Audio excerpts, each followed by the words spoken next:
এই বরফগুলো ফাটানোর চেষ্টা করছে। আর একজন পার্টনার আমাদের কেলিয়ে গেছে। একবার যদি ভেঙে যায় খতম, টাটা। ফাটছে ফাটছে ফাটছে। সিমলা থেকে সকালে বেরিয়েছিলাম আমরা 9:40, সাংলাতে পৌঁছলাম 4:30। আমাদের প্ল্যান ছিল আজকে সাংলাতে স্টে করা, চিটকুলে কালকে সকালে আসবো। তো দেখলাম টাইম প্রচুর আছে, এই জন্য চলে এলাম আমরা এখন চিটকুলে, the last village of India. আর এই হচ্ছে রোড।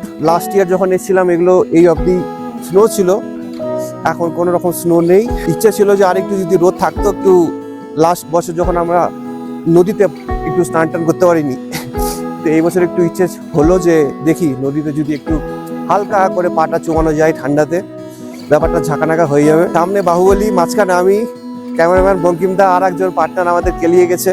পুরো রাস্তায় এত ঝাঁকুনি ছিল, ওর ঘুম ভাঙেনি। এত সুন্দর সুন্দর সিনারি ছিল, ওর ঘুম ভাঙেনি। তো ঘুমন্ত শিশু এখন গাড়ি দিয়ে আছে।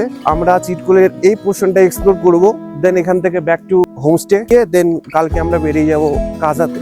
মানে একটা সুন্দর একটা দৃশ্য দেখো, এদিকে নদী বইছে, নদীর পাশে একদম বরফের স্তূপ, হালকা স্নো, বাসপা নদী, চিটকুলের পাহাড়, একটা গোল্ডেন সানসেট। ওফ, একটা মনোমুগ্ধকর দৃশ্য। বরফ না পাই, স্নো না থাকুক, বাট কিছুটা হলেও জার্নিটা সার্থক যে হ্যাঁ এই জিনিসগুলো পাওয়া যায় এখানে। যেটুক দরকার সেটুক আছে, কাজ চলে যাবে, কিন্তু বেশিক্ষণ এগুলোতে হাঁটার সাহস পাচ্ছি না, কারণ একদম পাতলা। একবার যদি ভেঙে যায় খতম, টাটা, বাই বাই। এখান থেকে ভেসে চলে যাবো আমরা বালুঘাটের আত্রেই নদীতে। তো এই হচ্ছে সেকেন্ড ডে আমাদের।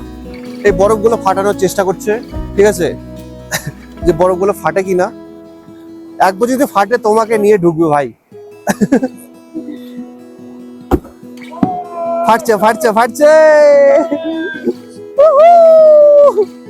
এটা কিন্তু মোটা ছিল পুরো লেয়ারটা, এটার উপর সঞ্জয়কে বসে দিতে হতো।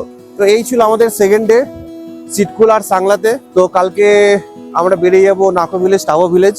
এখন একটু এনজয়টা করি, ফটোশুট নেই, তারপরে তোমাদেরকে কালকের দিনটা দেখাচ্ছি। আজকে কিছু দেখালাম না, ঠান্ডায় আমাদের অবস্থা খারাপ।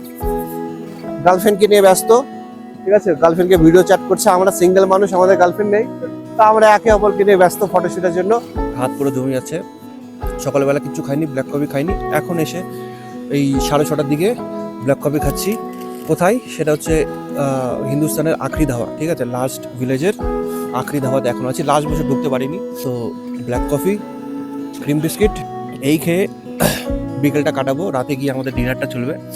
এই আর একজন অসুস্থ রুগী, ইয়ে আমাদের ভাইয়া, আর ক্যামেরাম্যান আমাদের বঙ্কু ভাই।